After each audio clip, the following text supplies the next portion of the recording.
Hi friends, welcome back to my channel. ഞാൻ നിങ്ങളുടെ സ്വന്തം അലീന ആൻസി. അപ്പോൾ ഇന്ന് വന്നിട്ടുള്ളത് ഒരു പുതിയ സൂപ്പർ സ്റ്റോറി ആയിട്ടാണേ. കേട്ടാലോ? ഞാനൊരു എക്സ് അമേരിക്കയാണ്. പേര് മാണിച്ചൻ. ഇപ്പോൾ പ്രായം 55 കഴിഞ്ഞിരിക്കുന്നു. ഭാര്യയ്ക്കും കുട്ടികൾക്കും ഒപ്പം അമേരിക്കയിലായിരുന്ന ഞാൻ കുറേ വർഷങ്ങളായി നാട്ടിൽ സെറ്റിലായിരിക്കുകയാണ്. കുട്ടികൾ അവിടെ ആയതുകൊണ്ട് ഭാര്യ ഇടയ്ക്കിടെ അങ്ങോട്ട് പോകും. അതിനാൽ വീട്ടിൽ മിക്കപ്പോഴും ഞാൻ തനിച്ചായിരിക്കും ഉണ്ടാവുക. ആഹാരം പാകം ചെയ്യാനും പുറം പണികൾക്കും ഒക്കെയായി ഒരു സ്ത്രീയും അവരുടെ ഭർത്താവും ഉണ്ട്. ഔട്ട് ഹൗസിലാണ് അവരുടെ താമസം. പ്രായം ഇത്രയുണ്ടെങ്കിലും ഞാനും നല്ല ആരോഗ്യവാനാണ്.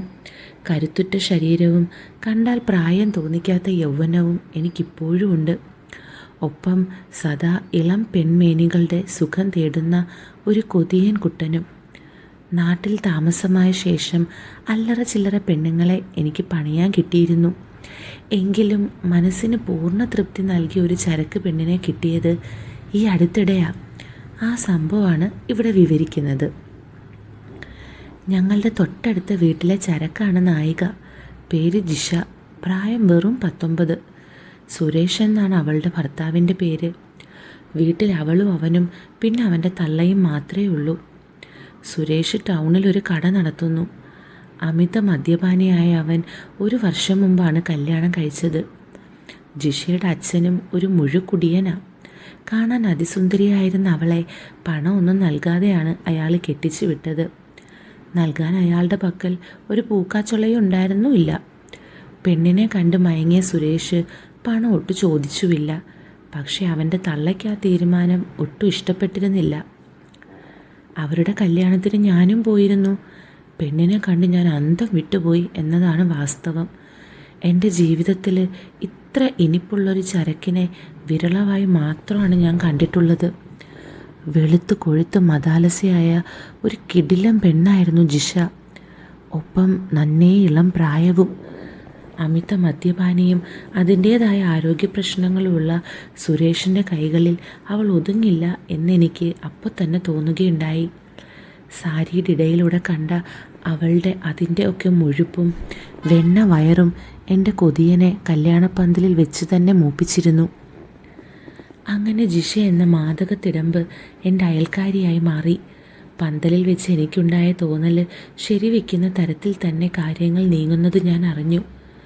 ഞാൻ പ്രതീക്ഷിച്ചതുപോലെയും ആഗ്രഹിച്ചതുപോലെയും തന്നെ സംഭവിച്ചുകൊണ്ടിരുന്നു. 1-2 മാസങ്ങൾ കൊണ്ട് തന്നെ ജിഷയും ഭർത്താവും തമ്മിൽ പ്രശ്നങ്ങൾ ആരംഭിച്ചു. ഒപ്പം സ്ത്രീധനം കിട്ടാത്തതിൻ്റെ പേരിൽ തള്ളയും മരുമകളും തമ്മിലുള്ള പോര് വേറെയും. പെണ്ണ് പക്ഷേ ഒതുക്കാൻ പറ്റുന്ന ഇനം ആയിരുന്നില്ല. തനി കാന്താരിയായിരുന്നു അവൾ. തള്ള അവളെ തെറി വിളിച്ച അതിൻ്റെ ഇരട്ടി തെറി അവൾ അവരെ വിളിക്കും. ഞാനതെൻ്റെ ചെവി കൊണ്ട് പല ഉരി കേട്ടിട്ടുമുണ്ട്. നല്ലോണം ചൂട് കിട്ടാത്തതിൻ്റെ കുറവാടി നിനക്ക്.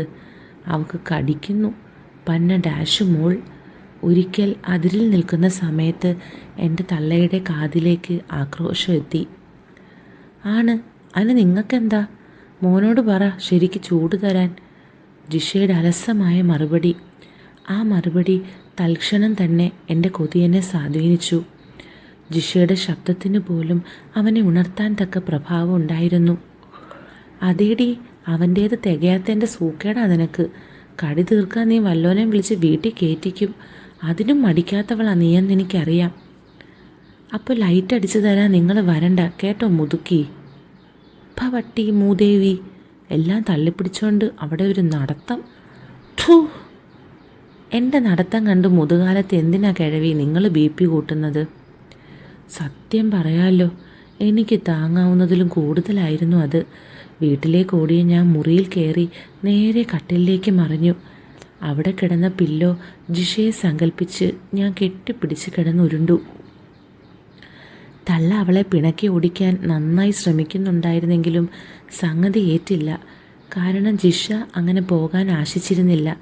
ബുദ്ധിമതിയായ അവളുടെ കണ്ണ് അവൻ്റെ പേരിലുള്ള സ്വത്തിലായിരുന്നു.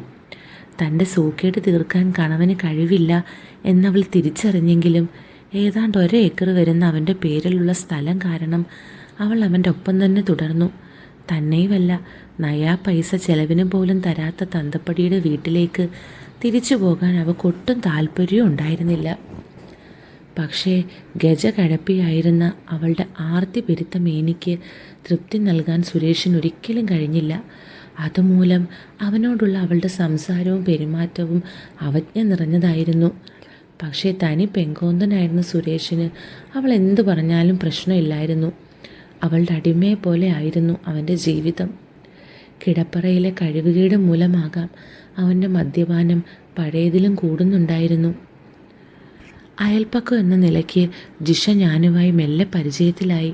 അവളുടെ നോട്ടവും സംസാരവും ഒക്കെ പിശകുള്ളതാണെന്ന് എനിക്ക് തുടക്കത്തിൽ തന്നെ തോന്നിയിരുന്നു. എങ്കിലും ഞങ്ങൾ തമ്മിലുള്ള പ്രായവ്യത്യാസം കാരണം ഒന്ന് മുട്ടാനുള്ള ധൈര്യം എനിക്കുണ്ടായില്ല.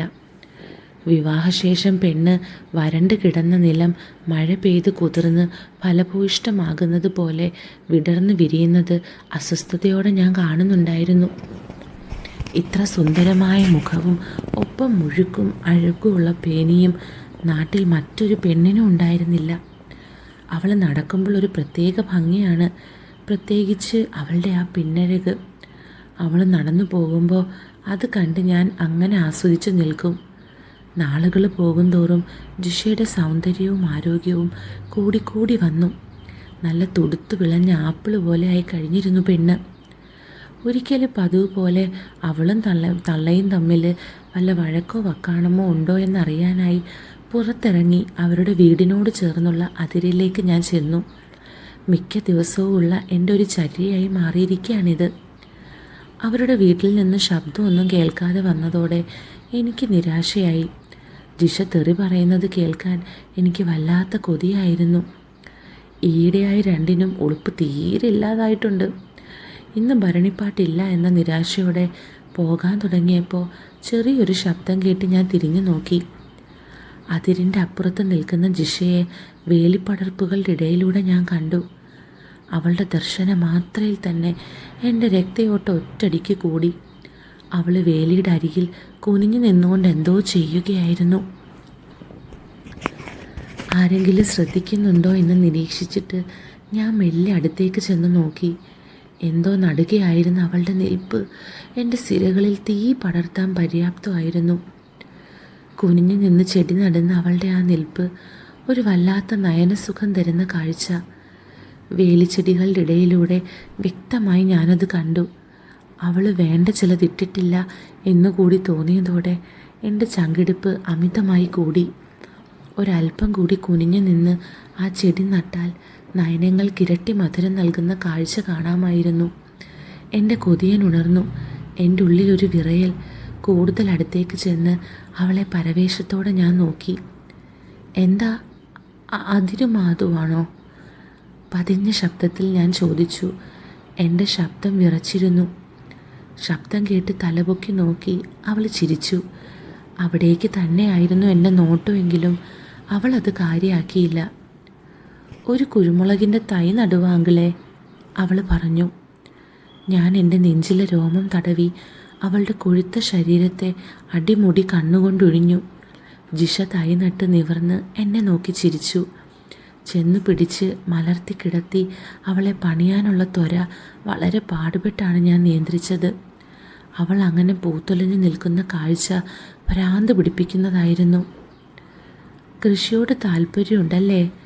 എന്തെങ്കിലും ചോദിക്കണമല്ലോ എന്ന് കരുതി ഞാൻ ചോദിച്ചു. അവൾ മൂളി.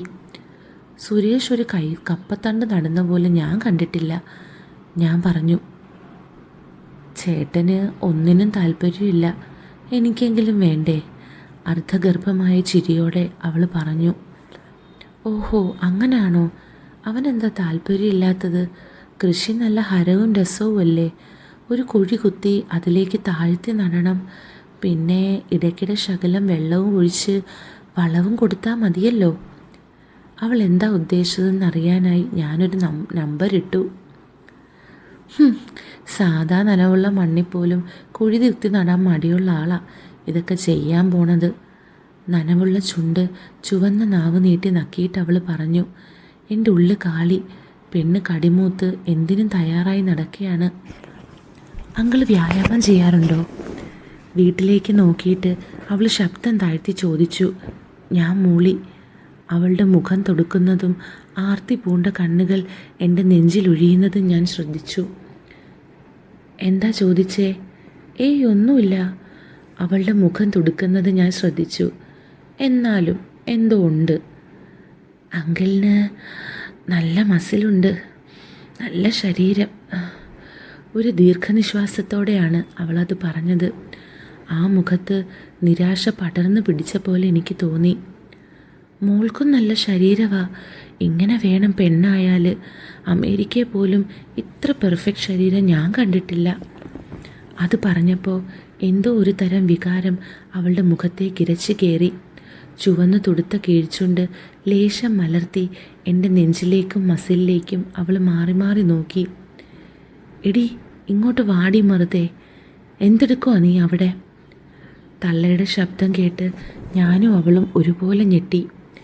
മറ്റേതോ ലോകത്തേക്ക് മെല്ലെ ഇറങ്ങുകയായിരുന്ന ഞാനും അവളും അതോടെ ബോധത്തിലേക്ക് തിരികെ എത്തി.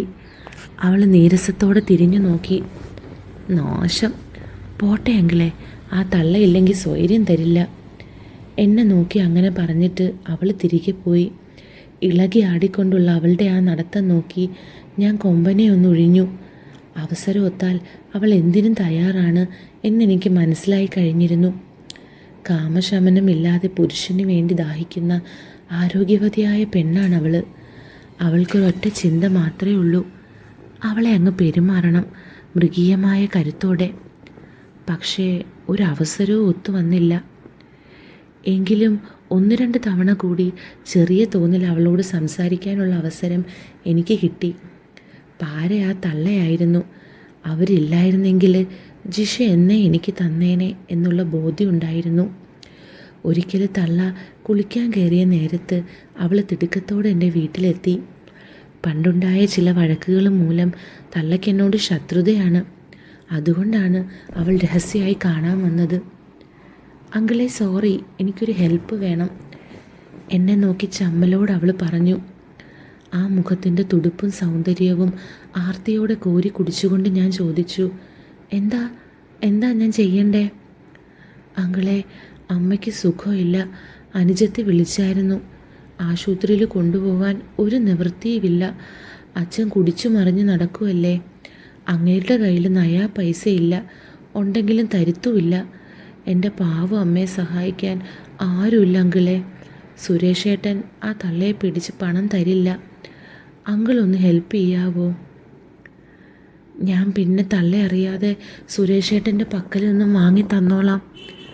നിറ കണ്ണുകളോടെയാണ് അവളത് പറഞ്ഞത്. എൻ്റെ പെണ്ണിൻ്റെ കണ്ണീര് എൻ്റെ മനസ്സിനെ ആർദ്രവാക്കി. ഷേ, നീ കരയാതെ മോളെ. നിനക്ക് എത്ര രൂപ വേണം? 5000. വേറെ വഴിയില്ലാത്തോണ്ടാങ്കിളെ. എനിക്കെൻ്റെ അമ്മ ജീവനാ.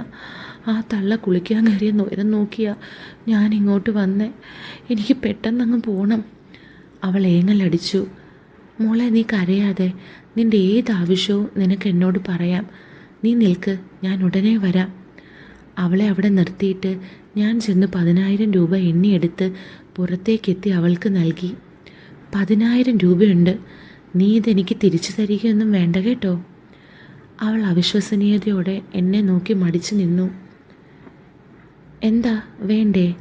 ഞാൻ ചിരിച്ചു. 5000 മതി അങ്കിളെ. ബാക്കിക്ക് നീ 2 ജോഡി ഇന്നർ മേടിച്ചോ. എൻ്റെ വക. ഈ കീറിയതും ദ്രവിച്ചതും ഒക്കെ ഇട്ട് നടക്കാതെ. തോളിൽ ചുരിദാറിന് പുറത്തേക്ക് കാണപ്പെട്ട ദ്രവിച്ചതും മങ്ങിയതുമായ വള്ളികളിലേക്ക് നോക്കി ഞാൻ പറഞ്ഞു. ഷോ, പോ അവിടുന്ന്. പൂത്തുലഞ്ഞ് പണവും തട്ടിപ്പറിച്ച് അവൾ ഓടിക്കളഞ്ഞു. ഇതിന് ശേഷം മറ്റ് സംഭവവികാസങ്ങളൊന്നും ഉണ്ടായില്ല. 10000 രൂപ പോയത് മിച്ചം എന്ന് കരുതി നിരാശപ്പെട്ട് അവളെ ഓർത്ത് ഞാൻ ജീവിക്കുന്ന സമയം ഏതാണ്ട് 2 മാസത്തോളം അങ്ങനെ കടന്നുപോയി.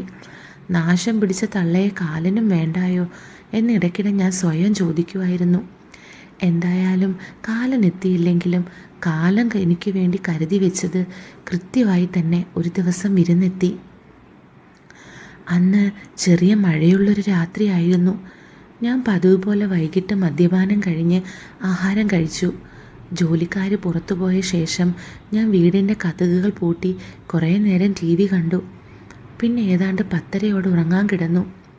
കണ്ണിൽ ചെറിയ മയക്കം പിടിച്ച സമയത്ത് ആരോ ഡോർബെൽ അടിക്കുന്ന കേട്ട് ഞാൻ ഉണർന്നു. മഴയുടെ തണുപ്പിൽ സുഖമായി ഉറക്കം പിടിച്ച നേരത്താണ് മാരണം വന്നിരിക്കുന്നത്. ഞാൻ മടുപ്പോടെ എഴുന്നേറ്റ് ചെന്ന് കതക് തുറന്നു. പുറത്ത് നിൽക്കുന്ന ആളെ കണ്ടപ്പോൾ ഒറ്റ സെക്കൻഡ് കൊണ്ട് എൻ്റെ ഉറക്കവും ക്ഷീണവും നാടുവിട്ട് കഴിഞ്ഞിരുന്നു. പകരം ഞരമ്പുകളിലൊട്ടാകെ തീ പടർന്നു പിടിക്കുന്നത് ഞാൻ അറിഞ്ഞു. എന്താ മോളെ രാത്രിയിൽ? അങ്കലാപ്പോടെ വാതിൽക്കൽ നിന്നിരുന്ന ജിഷയോട് ഞാൻ ചോദിച്ചു. ഓടി വന്ന കാരണം അവൾ കിതയ്ക്കുന്നുണ്ടായിരുന്നു. ഇളം ബ്രൗൺ നിറത്തിലുള്ള ഇറുകിയ ചുരിദാറിൽ അവളുടെ എല്ലാം മുഴച്ചു നിൽക്കുവാണ്. മഴത്തുള്ളികൾ പതിച്ച് അവളുടെ ഡ്രസ്സ് കുറേ നനഞ്ഞിരുന്നു. ഇതുപോലൊരു രാത്രിയിൽ ഇവളെ കിട്ടണേ എന്ന് ഞാൻ ഏറെ നാളായി മോഹിക്കുന്നതാണ്. ഇത് പക്ഷേ മറ്റെന്തോ പ്രശ്നമാണെന്നും പ്രതീക്ഷയ്ക്ക് വകയില്ലെന്നും അവളുടെ ഭാവത്തിൽ നിന്നും എനിക്ക് മനസ്സിലായി. അങ്കിളെ, ഒന്ന് വണ്ടിയുമായി വരാവോ? ചേട്ടന് തീരെ വയ്യ, ഏതെങ്കിലും ആശുപത്രിയിൽ കൊണ്ടുപോകണം ഉടൻ, അവൾ കിതച്ചുകൊണ്ട് പറഞ്ഞു. എന്തു പറ്റി അവന്? കുടിച്ചു കുടിച്ച് വയ്യാതായതാ. ആ തള്ള എന്നെയാ കുറ്റം പറയുന്നത്, അവൾ നിരാശയോടെയും കോപത്തോടെയും പറഞ്ഞു. തീരെ വയ്യേ അവന്? ഇല്ല, കിടന്ന് നിലവിളിക്കുക. Please uncle. ശരി, നീ പൊക്കോ, ഞാൻ ഉടനെ എത്താം. വളരെ ഉപകാരം അങ്കിൾ. രാത്രി ബുദ്ധിമുട്ടിച്ചതിൽ ക്ഷമിക്കണം. നീയല്ലേ ബുദ്ധിമുട്ടിച്ചത്? അതെനിക്ക് ഇഷ്ടമുള്ള ബുദ്ധിമുട്ടാണ്, ഞാൻ അർത്ഥഗർഭമായി പറഞ്ഞു. അവളുടെ ലഹരി നിറഞ്ഞ ചുണ്ടുകളിൽ മാദകമായൊരു ചിരി വിടരുന്നത് ഞാൻ കണ്ടു. അവൾ ഇളകി ആടി തിരിഞ്ഞു നടന്നു. ഞാൻ ചെന്ന് വേഷം മാറിയിട്ട് കുറേ പണവും എടുത്ത് വീട് പൂട്ടി പുറത്തെത്തി കാറിൽ കയറി. ജിഷയുടെ വീട്ടുവാതിൽക്കൽ കാറ് നിർത്തി ഇറങ്ങുമ്പോൾ അവൾ എന്നെയും കാത്ത് നിൽപ്പുണ്ടായിരുന്നു. ഈ രണ്ടും കെട്ടവൾ എൻ്റെ കൊച്ചനെ മുഴുക്കുടിയനാക്കി, ഗുണം പിടിക്കാത്തവൾ. തള്ള അവളെ പ്രാകുന്നത് ഞാൻ കേട്ടു. ജിഷ അവരെ കോപത്തോടെ നോക്കിയതല്ലാതെ ഒന്നും പറഞ്ഞില്ല. എവിടെ അവൻ? ഞാൻ ചോദിച്ചു. വാ അങ്കിളെ. അവൾ ഉള്ളിലേക്ക് നടന്നു. അവളുടെ ഒരു കങ്കിള്. തള്ള വെറുപ്പോടെ നീട്ടി തുപ്പി. ഞാൻ അവരെ രൂക്ഷമായി നോക്കിക്കൊണ്ട് ഇങ്ങനെ പറഞ്ഞു. ദേ കിഴവി, നിങ്ങളുടെ മോനെ ഉണ്ടാക്കാനാ ഉറങ്ങിക്കിടന്ന ഞാൻ പാതിരാത്രി വണ്ടി എടുത്തുകൊണ്ട് വന്നത്. അന്നേരം ഒരുമാതിരി കോപ്പിലെ വർത്താനം പറഞ്ഞാലുണ്ടല്ലോ, അല്ലാതെ അവളുടെ ഓരോന്നും കണ്ട് വന്നതല്ല. പച്ചയ്ക്ക് അങ്ങനെ പറഞ്ഞിട്ട് അവർ ചാടിത്തുള്ളി അകത്തേക്ക് പോയി. കരി എഴുതി കറുപ്പിച്ച കണ്ണുകൾ കൊണ്ട് അർദ്ധഗർഭമായി എന്നെ നോക്കി പുഞ്ചിരിച്ചിട്ട് ജിഷ അവൻ്റെ മുറിയിലേക്ക് കയറി. പിന്നാലെ ഞാനും. സുരേഷ് അവശനായി കട്ടിലിൽ കിടന്ന് പുളയുന്നുണ്ടായിരുന്നു. എടാ സുരേഷേ, തനിയെ കയറാവോ കാറിൽ? ഞാൻ ചോദിച്ചു. അവൻ പറ്റില്ലെന്ന് തലയാട്ടി. അവൻ ആകെ അവശനായിരുന്നു. പിടിച്ച് കയറ്റ അങ്കിളെ, ജിഷ പറഞ്ഞു. മൂളിയിട്ട് ഞാൻ അവനെ മെല്ലെ താങ്ങി എഴുന്നേൽപ്പിച്ചു. അവൻ്റെ ഒരു കൈ എൻ്റെ തോളിലേക്കിട്ട് ചേർത്ത് പിടിച്ച് അവനെ ഞാൻ നടത്താൻ തുടങ്ങിയപ്പോൾ മറുഭാഗത്ത് ജിഷയും എത്തി അവനെ താങ്ങി. എൻ്റെ ഇടത് കൈ അവനെ വീഴാതെ ചുറ്റി പിടിച്ചിരുന്നു. അവൾ അവനെ പിടിച്ചപ്പോൾ എൻ്റെ കൈ അവളുടെ കക്ഷത്തിൽ അമർന്നു. ചെറിയ നനവും ചൂടും ഉണ്ടായിരുന്ന കക്ഷത്തിലെ സ്പർശനത്തിൽ എൻ്റെ കൊതിയൻ ഉണർന്നു. ഞങ്ങൾ രണ്ടാളും കൂടി അവനെ പുറത്തെത്തിച്ച് കാറിൻ്റെ പിൻസീറ്റിൽ കിടത്തി. ജിഷ എന്നെ നന്നായി മുട്ടി ഉരുമിക്കൊണ്ട് അവനെ നേരെ കിടത്തി. കാറിൻ്റെ ഡോറടച്ച ശേഷം അവൾ വീടിൻ്റെ ഉള്ളിലേക്ക് പോയി. ഒരു ടച്ചിങ്സ് കിട്ടിയതിൻ്റെ നിർവൃതിയിൽ ഞാനങ്ങ് നിന്നപ്പോൾ, പോകാം അങ്കിൾ. ഒരു ദുപ്പട്ടയിൽ മേനി മറച്ച് പുറത്തേക്ക് വന്ന ജിഷയുടെ ശബ്ദം. നീ വരണമെന്നില്ല, ഞാൻ കാണിച്ചിട്ട് വരാം. തള്ള നോക്കുന്നത് കണ്ട് ഞാൻ നമ്പർ ഇറക്കി. പിന്നെ ഇത് അങ്കിളിൻ്റെ തലവേദനയൊന്നും അല്ലല്ലോ, ഞങ്ങളല്ലേ പോകേണ്ടത്. തന്നെയുമല്ല, അവർ ചേട്ടനെ അഡ്മിറ്റ് ചെയ്താൽ കൂട്ടിരിക്കാൻ ആൾ വേണ്ടേ? അവൾ ചെറിയ പരിഭവത്തോടെ പറഞ്ഞു. എന്നാ വാ കയറ്. അവൾ വന്ന് മുൻസീറ്റിൽ തന്നെ ഇരുന്നു. തള്ള എന്തോ പിറുപിറുക്കുന്ന ഞാൻ കണ്ടു. അവരെന്തൊക്കെയോ ചിന്തിക്കുന്നു. മോൻ്റെ അസുഖത്തേക്കാൾ അവർക്ക് മരുമകൾ സുഖിക്കുമോ എന്ന ആദിയാണ്. ഞാൻ കാറ് സ്റ്റാർട്ടാക്കി ഗിയറിടാൻ കൈ നീട്ടിയപ്പോൾ അവളുടെ തുടയിൽ കൈമുട്ടി. കാറ് മുന്നോട്ട് നീങ്ങി. തള്ളയ്ക്ക് അങ്കിള് വന്ന് ഇഷ്ടമായില്ല. വെറും അലവലാതെ ആ സ്ത്രീ. അവൾ വെറുപ്പോടെ പറഞ്ഞു. എടി, അവൻ കേൾക്കും. ഞാൻ അവൾക്ക് മാത്രം കേൾക്കാവുന്ന ശബ്ദത്തിൽ പറഞ്ഞു. കേട്ടാൽ എന്താ, ഇതുപോലൊരു വൃത്തികെട്ട തള്ള. അവൾ അവജ്ഞയോടെ വീണ്ടും അതുതന്നെ പറഞ്ഞു. കാർ ആശുപത്രിയിലെത്തിയപ്പോൾ അവൾ ഇറങ്ങി വേഗം ചെന്ന് വിവരം പറഞ്ഞു. അത്യാഹിത വിഭാഗത്തിൽ നിന്നും 2 പേര് സ്ട്രെച്ചർ കൊണ്ടുവന്ന് അവനെ കയറ്റി ഉള്ളിലേക്ക് പോയി. ഒപ്പം ജിഷയും. ഞാൻ കാർ പാർക്ക് ചെയ്തിട്ട് അവിടെ എത്തി. ഉള്ളിൽ കയറ്റി അവൾ പറഞ്ഞു. അവളുടെ നഗ്നമായ വെളുത്തു കൊഴുത്ത കൈകളിലേക്കും മാറിലേക്കും ഞാൻ നോക്കി. ചുരുക്കം ആളുകളെ അവിടെ ഉണ്ടായിരുന്നുവെങ്കിലും പലരും അവളെ ആർത്തിയോടെ നോക്കുന്നുണ്ടായിരുന്നു. അല്പം സീരിയസ് ആണ്, ICUയിൽ കയറ്റണം. നിങ്ങളൊരു ഫയൽ എടുക്ക്, ഒരു നേഴ്സ് എത്തി പറഞ്ഞു. വാ, ഞാൻ ജിഷയെ വിളിച്ചു. ഞങ്ങൾ കൗണ്ടറിൽ ചെന്നു. പേരും വിവരമൊക്കെ പറഞ്ഞു കൊടുക്ക്, അവളോട് ഞാൻ പറഞ്ഞു. ജിഷ കൗണ്ടറിലുണ്ടായിരുന്ന പെണ്ണിനോട് സംസാരിക്കാൻ എൻ്റെ അടുത്തേക്ക് നീങ്ങി നിന്നു. എന്നെ മുട്ടി ഉരുമി നിന്നുകൊണ്ട് അവൾ വിവരങ്ങൾ പറഞ്ഞു. അവളുടെ കൊഴുത്ത ശരീരത്തിൻ്റെ മൃദുത്വം നൽകിയ ലഹരിയിൽ അവളുടെ ഗന്ധം ആസ്വദിച്ച് ഞാൻ അങ്ങനെ നിന്നു. ഫയൽ എടുക്കുന്നതിനിടെ അവനെ ICUവിലേക്ക് കൊണ്ടുപോകുന്നത് അവളും ഞാനും കണ്ടു. അവരാവശ്യപ്പെട്ട പണം ഞാൻ നൽകിയപ്പോൾ അപമാനഭാരത്താൽ ജിഷ തല കുനിച്ചു. അങ്കിളിനെ ഞാൻ വല്ലാതെ ബുദ്ധിമുട്ടിച്ചു. സ്വയം നിന്ദയോടെ അവൾ പറഞ്ഞു. പോടി പെണ്ണേ, ഇതൊക്കെ ഒരു ബുദ്ധിമുട്ടാണോ? നീ വാ, നമുക്ക് ICUവിലേക്ക് പോകാം. പടികൾ കയറി ഞങ്ങൾ ICUവിൻ്റെ മുമ്പിലെത്തി. അവനെ അവരുള്ളിലാക്കി കഴിഞ്ഞിരുന്നു. സുരേഷിൻ്റെ ഒപ്പമുള്ളവരല്ലേ? ഞങ്ങളെ കണ്ടപ്പോൾ ഒരു നേഴ്സ് ചോദിച്ചു. അതെ, ഞാൻ പറഞ്ഞു. ഇവിടെ തന്നെ കാണണം കേട്ടോ. വേണമെങ്കിൽ റൂം എടുത്തോ, എന്നിട്ട് നമ്പർ തന്നാൽ മതി. വല്ല ആവശ്യമുണ്ടെങ്കിൽ ഞങ്ങൾ വിളിച്ചോളാം. ശരി, ഇനി ഞങ്ങൾ എന്തെങ്കിലും ചെയ്യാനുണ്ടോ? ഞാൻ ചോദിച്ചു. ഇല്ല, 24 മണിക്കൂർ കഴിഞ്ഞ് ICUവിൽ നിന്ന് പേഷ്യൻറ്റിനെ മാറ്റൂ. അതും ഇപ്പോഴത്തെ സ്ഥിതി മാറിയാൽ മാത്രം. തൽക്കാലം നിങ്ങൾ റൂം എടുത്ത് റെസ്റ്റ് എടുത്തോ. അവൾ പറഞ്ഞിട്ട് പോയി. ഞാൻ ജിഷയെ നോക്കി. അവളുടെ മുഖം തുടുത്തിരിക്കുന്നതും ചുവന്ന അധരങ്ങളിൽ ഒരു ചിരി വിരിഞ്ഞിരിക്കുന്നതും ഞാൻ ശ്രദ്ധിച്ചു. സാമാന്യം തണുപ്പുണ്ടായിട്ടും അവളുടെ കക്ഷങ്ങളിൽ നനമുണ്ടായിരുന്നു. ഷോ, നാണത്തോട് പറയുന്ന ഞാൻ കേട്ടു. എന്താ, ഇനി റൂം എടുക്കണമല്ലോ. അവൾ ഗൂഢഭാവത്തോടെ എന്നെ നോക്കി കീഴ്ച്ചുണ്ട് ലേശം പുറത്തേക്ക് തള്ളി. വേണോ? ഇവിടെ കസേരയുണ്ടല്ലോ, ഇവിടെ ഇരുന്നാൽ പോരെ? അവളുടെ മനസ്സറിയാനായി തന്ത്രപൂർവ്വം ഞാൻ ചോദിച്ചു. രാത്രി മുഴുവനും ഇവിടെ ഇരിക്കാനോ? 11 മണി കഴിഞ്ഞതേ ഉള്ളൂ. അത് സാരമില്ല. അവൾ മുഖം വീർപ്പിച്ച് എന്നെ നോക്കി. നാളെ ICUവിൽ ഇറക്കിയാലും ചേട്ടനെ കിടത്താൻ റൂം വേണ്ടേ? മുറിയെടുക്കാൻ അവൾ അതിയായി മോഹിക്കുന്നുണ്ടെന്ന് മനസ്സിലായതോടെ എൻ്റെ കൊതിയൻ ബഹളം തുടങ്ങി. എന്നാൽ ശരി, റൂം എടുക്കാം. എങ്ങനാ, AC റൂം വേണോ? വേണ്ടെങ്കിലേ, മഴക്കാലമല്ലേ, ചൂടൊന്നുമില്ലല്ലോ. എന്നിട്ട് നീ വിയർക്കുന്നുണ്ടല്ലോ. ഇല്ലല്ലോ. പിന്നെ കക്ഷവും കഴുത്തുമൊക്കെ നനഞ്ഞിരിക്കുന്നതോ? ജിഷ കടുത്ത ലജ്ജയോടെ നാണത്തോടെ ചിരിച്ചിട്ട് ഇങ്ങനെ മന്ത്രിച്ചു.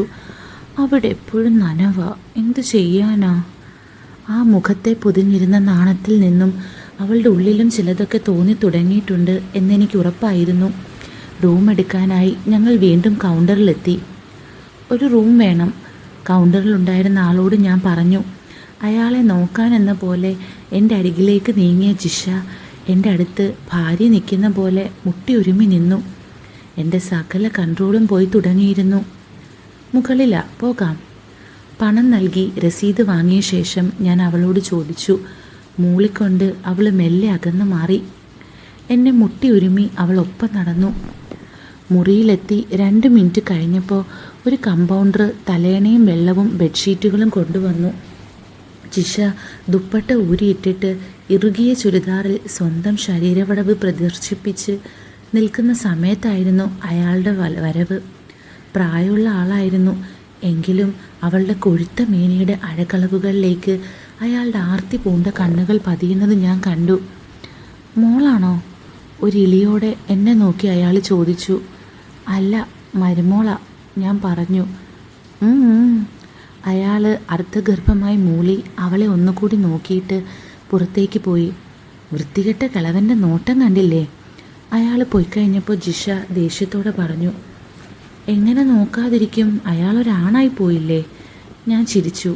പോ ഇവിടുന്ന്, എനിക്കിഷ്ടമില്ലാത്തവർ നോക്കുന്നത് വെറുപ്പാ. അവൾ എന്നെ നോക്കി കൈകൾ പൊക്കി മുടി അഴിച്ചിട്ടു. തുടുത്തു മിനുത്ത അവളുടെ കക്ഷം ഞാൻ കണ്ടു. അവയിൽ നിന്നും വിയർപ്പിൻ്റെ ഗന്ധം എൻ്റെ മൂക്കിലടിച്ച് കയറി. കാമം എന്നെ ഭീകരമായി വിഴുങ്ങുന്നത് ഞാൻ അറിയുന്നുണ്ടായിരുന്നു. എന്നാ നീ കിടന്നോ, ഞാൻ പുറത്തു പോയിരിക്കാം, അവർ വിളിച്ചാലോ? അവളുടെ മനസ്സറിയാനായി ഞാൻ പറഞ്ഞു. അതെന്താ, അങ്കിളിനുറങ്ങണ്ടേ? വേണ്ട, ഞാനുള്ളതുകൊണ്ടാണോ? ഞാൻ പിടിച്ച് തിന്നത്തൊന്നുമില്ല. അവൾ പരിഭവത്തോടെ മുഖം വീർപ്പിച്ചു. അതല്ല മോളെ, നീ ഒരു കല്യാണം കഴിഞ്ഞ പെണ്ണല്ലേ. നമ്മൾ ഒരു മുറിയിൽ കിടന്നെന്ന് ആരെങ്കിലും അറിഞ്ഞാൽ നമ്മൾ നാട്ടുകാരാ, എന്തിനാ വെറുതെ? ഞാൻ ബഹുഭൂരിപക്ഷം മലയാളികളെയും പോലെ മാനിൻ്റെ മേലങ്കി എടുത്തങ്ങ് അണിഞ്ഞു. അറിഞ്ഞാലെന്താ, എനിക്കാരെയും പേടിയില്ല. അവൾ അനിഷ്ടത്തോടെ വീണ്ടും ചുണ്ടു തള്ളി. സുരേഷ് അറിഞ്ഞാലോ? അവളുടെ ചോര ചുണ്ടിൻ്റെ മാതകത്വം കണ്ണുകൾ കൊണ്ട് നക്കി രുചിച്ച് ഞാൻ ചോദിച്ചു. അറിഞ്ഞാൽ കൂടി വന്നാൽ ഒഴിയാൻ പറയും, ഞാൻ ഒഴിയും, അല്ലാതെന്താ? അവൾ ഉന്മാദിനിയെപ്പോലെ എൻ്റെ കണ്ണുകളിലേക്ക് നോക്കി പറഞ്ഞു. അവൾക്ക് അവനോട് ഒരു താല്പര്യവും ഇല്ല എന്നെനിക്കൊരിക്കൽ കൂടി ഉറപ്പായി. അതെൻ്റെ കാമഭ്രാന്ത് ഇരട്ടിപ്പിച്ചു. നീ ആലോചിക്കാതെയാണോ സംസാരിക്കുന്നത്? കല്യാണം ഒഴിഞ്ഞാൽ നീ എന്തു ചെയ്യും? കുടിച്ചു മറിഞ്ഞു നടക്കുന്ന നിൻ്റെ അച്ഛന് നിന്നെ സഹായിക്കാൻ പറ്റുമോ? നീ കിടക്ക്, ഞാൻ പുറത്തിരിക്കാം. ജിഷയുടെ മുഖത്തേക്ക് കോപം ഇരച്ച് കയറുന്നത് ഞാൻ കണ്ടു. അങ്കിൾ, രാത്രി ബുദ്ധിമുട്ടി അയാളെ കൊണ്ടുവന്നിട്ട് ഉറക്കമുള്ള ചിരിക്കേണ്ട കാര്യമില്ല. ഞാനാണ് പ്രശ്നമെങ്കിൽ പുറത്തു പോയേക്കാം. അങ്ങനെ പറഞ്ഞിട്ട് അവൾ മുഖം വീർപ്പിച്ച് പുറത്തേക്ക് പോകാനായി തിരിഞ്ഞു. ഞാൻ വേഗം അവളുടെ കയ്യിൽ കടന്നു പിടിച്ചു. കൊഴുത്തുരുണ്ട ആ കൈയുടെ മാർദ്ദവം എൻ്റെ സിരകളിലൂടെ മിന്നൽ പായിച്ചു. എന്താ പെണ്ണേ ഇത്? എന്തൊരു ദേഷ്യക്കാരിയാ നീ? പിന്നെ അങ്കിൾ എന്നെ വെറും അന്യായി കണ്ട എനിക്കുമില്ല അന്തസ്സും അഭിമാനവും. വിതുമ്പിക്കൊണ്ട് അവൾ തല കുനിച്ചു. അവളെ പിടിച്ച് കടിച്ചു തിന്നാൻ തോന്നിയ ആർത്തി മണിപ്പെട്ടാണ് ഞാൻ നിയന്ത്രിച്ചത്. ശരി, നമുക്കിവിടെ കിടക്കാം, ദൈവത്തെ ഓർത്ത് നീ പിണങ്ങല്ലേ, ഞാൻ പറഞ്ഞു. അതോടെ അവളുടെ മുഖം വിടർന്നു. വേണ്ട, ഞാൻ അങ്കിളിനെ പിടിച്ച് തിന്നാലോ? അവൾ കള്ളച്ചിരിയോടെ ചോദിച്ചു. എന്താ, രാത്രിയിലൊന്നും തിന്നില്ലായിരുന്നോ? കയ്യിലെ പിടിവിട്ടുകൊണ്ട് ഞാൻ ചോദിച്ചു. അയാളുടെ കോലം അങ്കിൾ കണ്ടതല്ലേ, എന്നിട്ടാണോ ഈ ചോദ്യം? എൻ്റെ കണ്ണുകളിലേക്ക് ആഴത്തിൽ നോക്കി അവൾ ചോദിച്ചു. അടിമുടി ഒരു തരിപ്പെന്നെ കീഴടക്കി. ഞാനൊന്ന് മൂത്രമൊഴിച്ചിട്ട് വരാം, മുട്ടി നിൽക്കുക. അന്താളിച്ച് നിന്നിരുന്ന എന്നോട് കള്ളച്ചിരിയോടെ അങ്ങനെ പറഞ്ഞിട്ട് അവൾ ബാത്റൂമിൽ പോയി. ഞാൻ വിറയലോടെ ഷർട്ട് ഊരി ഹുക്കിൽ തൂക്കി. റൂമിൽ 2 കട്ടിലുകൾ ഉണ്ടായിരുന്നു. അതിലൊന്നിൽ ഞാനിരുന്നു. ജിഷ ബാത്റൂമിൽ പോയി ഒഴിച്ച ശേഷം തിരികെ എത്തി.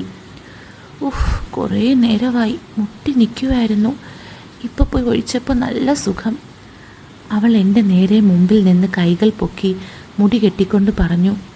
വീണ്ടും അനാവൃതമായ ആ കക്ഷങ്ങളിലേക്ക് ഞാൻ ആർത്തിയോടെ നോക്കി. എൻ്റെ ശരീരത്തിനും മനസ്സിനും ഒരേപോലെ തീപിടിച്ച് കഴിഞ്ഞിരുന്നു. ഇനി ഡ്രസ്സ് മാറാനും പറ്റില്ലല്ലോ അല്ലേ? ഷണ്ടനെ പോലെ ഞാൻ ചോദിച്ചു.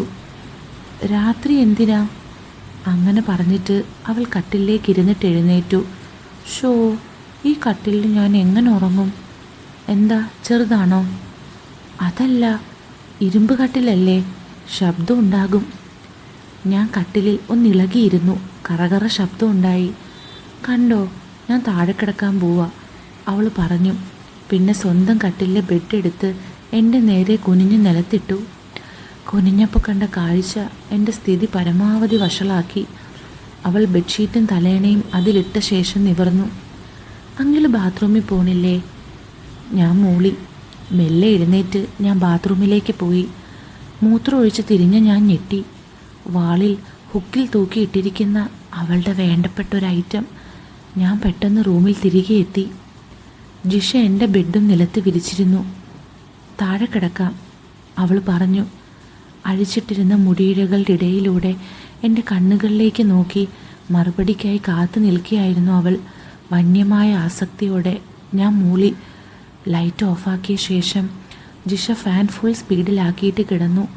വരാന്തയിലെ ലൈറ്റുകളുടെ വെളിച്ചം മുറിയിലേക്ക് അരിച്ചിറങ്ങി വന്നിരുന്നതിനാൽ അവളെ എനിക്ക് വ്യക്തമായി തന്നെ കാണാമായിരുന്നു. ജനലുകൾ അടച്ചിരുന്നതിനാൽ മുറിയിൽ ചെറിയ ചൂടും ഉണ്ടായിരുന്നു. വാ, അക്ഷമയോടെ അവൾ വിളിച്ചു. ഞാൻ അവളുടെ അടുത്തായി കിടന്നു. എനിക്കിതൊന്നും വിശ്വസിക്കാൻ സാധിക്കുന്നുണ്ടായിരുന്നില്ല. ഇന്ന് രാത്രി വരെയും മോഹിച്ച് കൊതിച്ചിരുന്ന പെണ്ണിൻ്റെ ഒപ്പം തനിച്ച് ഇതാ ഈ അടച്ചിട്ട മുറിയിൽ ഞാൻ. അവളുടെ വിയർപ്പിൻ്റെ ഗന്ധം എന്നെ മൂക്കിലടിച്ചു. 19 വയസ്സിൻ്റെ തിളപ്പിൽ നിൽക്കുന്ന കടിമൂത്ത പെണ്ണിൻ്റെ മാസ്മരിക മാദക ഗന്ധം.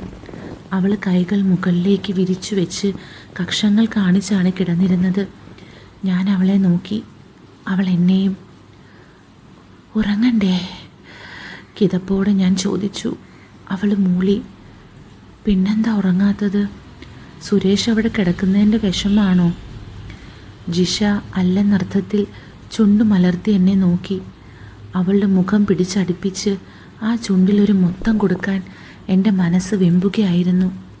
പിന്നെ ഉറക്കം വരുന്നില്ലേ? ഇല്ല. അതെന്താ? അറിയില്ല. അങ്കിൾ ഉറക്കാവോ? അവൾ കൊഞ്ചലോടെ ചോദിച്ചു. എങ്ങനെ? അറിയില്ല. അവൾ കിതച്ചു. കിടക്കുകയായിരുന്നിട്ടും അവളുടെ ശ്വാസഗതിക്കനുസരിച്ച് നെഞ്ചുയർന്ന് താഴുന്നുണ്ടായിരുന്നു. അല്പനേരത്തേക്ക് ഞാനോ അവളോ മിണ്ടിയില്ല. ഞങ്ങൾ ഇരുവരുടെയും താളം തെറ്റിയ നിശ്വാസങ്ങളുടെ ശബ്ദം മാത്രം മുറിയിൽ ഉയർന്നു. അങ്കിളെ, അവൾ വിളിച്ചു. ഞാൻ മൂളി. ആൻറ്റിയും അങ്കിളും തമ്മിൽ എങ്ങനായിരുന്നു? അവൾ മന്ത്രണം ചെയ്യുന്ന പോലെ ചോദിച്ചു. എന്ത്? അവളുടെ കണ്ണുകളിലേക്ക് ഞാൻ നോക്കി. ജിഷ എൻ്റെ നേരെ തിരിഞ്ഞു കിടന്ന് വിരൽ ചുണ്ടിൽ വെച്ചു. അവൾ വല്ലാതെ ലജ്ജിക്കുന്നുണ്ടായിരുന്നു. പറ. ഞാനും അവൾക്ക് അഭിമുഖമായി തിരിഞ്ഞിട്ട് ചോദിച്ചു. സുരേഷേട്ടൻ എനിക്കൊരു സുഖവും തന്നിട്ടില്ല. എല്ലാ പെണ്ണുങ്ങൾക്കും അങ്ങനാണോ അങ്കിളെ? ആൻറ്റിക്ക് അങ്കിള് സുഖം കൊടുത്തിട്ടുണ്ടോ? വേണ്ടുവോളം. തീരെ പതിഞ്ഞ സ്വരത്തിലായിരുന്നു അവളുടെ സംസാരമെങ്കിലും അതിൽ നിറഞ്ഞു നിന്നിരുന്ന കാമാർത്തി എനിക്ക് ലഹരി പകർന്നു. ഉണ്ട്, ഞാൻ പറഞ്ഞു. ആൻറ്റി പറഞ്ഞു അങ്ങനെ. മതി എന്ന് പറഞ്ഞ് കരഞ്ഞിട്ടുണ്ടവൾ. ജിഷ ശക്തമായി കിതച്ചു. പിന്നെ അവൾ മലർന്നു കിടന്ന തുടകൾ അകത്തിയിട്ട് വീണ്ടും എന്നെ നോക്കി. ചുമ്മാ. അവൾ ചിരിക്കാൻ ശ്രമിച്ച് പരാജയപ്പെട്ടു. സത്യമാണ്, എനിക്കാണ് മതി വരാഞ്ഞിട്ടുള്ളത്. അകത്തുകയും അടുപ്പിക്കുകയും ചെയ്തുകൊണ്ടിരുന്ന അവളുടെ കൊഴുത്ത തുടകളിലേക്ക് നോക്കി ഞാൻ പറഞ്ഞു. ഷോ, അതിനും മാത്രം എന്തു അങ്കിള് ചെയ്തേ? വിരൽ കടിച്ച് ചിരിച്ചുകൊണ്ട് അവൾ ചോദിച്ചു. എല്ലാം. പറ. അവൾ ചിണുങ്ങി. എന്തിനാ? കേട്ടെങ്കിലും സുഖിക്കാൻ. അനുഭവിക്കാനോ യോഗമില്ലാത്ത എനിക്ക് അതിനുള്ള ഭാഗ്യമെങ്കിലും ഉണ്ടോ അങ്കിളെ? അവസാനം അവളുടെ തൊണ്ട ഇടറിയോ എന്ന് ഞാൻ ശങ്കിച്ചു. അവൾ കണ്ണുകൾ തുടയ്ക്കുന്നത് കണ്ടപ്പോൾ എൻ്റെ മനസ്സുരുകി. കരഞ്ഞോ നീ? ജിഷ ഏങ്ങലടിച്ചു. മോളെ. എൻ്റെ മുഴുവൻ സ്നേഹവും പ്രേമവും വാത്സല്യവും നിറഞ്ഞിരുന്ന ശബ്ദത്തിൽ വിളിച്ചുകൊണ്ട് അവളുടെ പൂങ്കവിളിൽ ഞാൻ എൻ്റെ കരം വെച്ചു. ഭ്രാന്തമായ രീതിയിലായിരുന്നു അവളുടെ പ്രതികരണം. അവൾ എൻ്റെ കൈ പിടിച്ച് ഉന്മാദം പിടിപെട്ടവളെ പോലെ അതിൽ തെരി ചുംബിച്ചു. ജിഷ കുറുകിക്കൊണ്ട് എന്നെ കെട്ടിപ്പുണർന്നു. അങ്കിൾ, എൻ്റെ അങ്കിൾ. ആവേശത്തോടെ അവൾ പുലമ്പാൻ തുടങ്ങി. കെട്ടിപ്പിടിച്ച് എൻ്റെ ചുണ്ടുകളിൽ ചുംബിച്ച ശേഷം അവൾ ആവേശത്തോടെ, അങ്കിൾ, ഐ ലവ് യു. എനിക്കും വേണം എല്ലാം. ഭ്രാന്തിയെപ്പോലെ അവൾ പുലമ്പി. അപ്പോൾ നിങ്ങൾക്ക് ആർക്കെങ്കിലും ഈ സ്റ്റോറിയുടെ ബാക്കി വേണോ? കേൾക്കാൻ ഇഷ്ടമുണ്ടോ? അങ്ങനെ ഉണ്ടെങ്കിൽ കമൻറ്റ് ചെയ്യണം കേട്ടോ. ഒരു 150 കമൻറ്റ് വന്നാൽ ഞാൻ ബാക്കി ടെലഗ്രാം ചാനലിൽ ഇട്ടേക്കാവേ. അപ്പോൾ മറക്കണ്ട, വേണ്ടവർ കമൻറ്റ് ചെയ്യുക. നമുക്ക് വീണ്ടും കാണാം. With love, Aleena.